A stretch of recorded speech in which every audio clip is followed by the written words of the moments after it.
நினப்பத்தான் தூண்டும் அம்மா.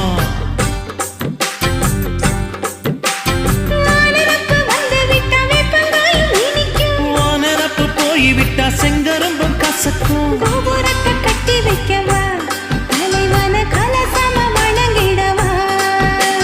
கட்ட விரல் ரத்தம் எடுத்து கண்மணிய குங்குமமா வச்சு விடுவேன். தொட்டா சிணுங்கி போல தொட்டா சிணுங்குறாளே சிட்டார சிட்டுக்குருவி.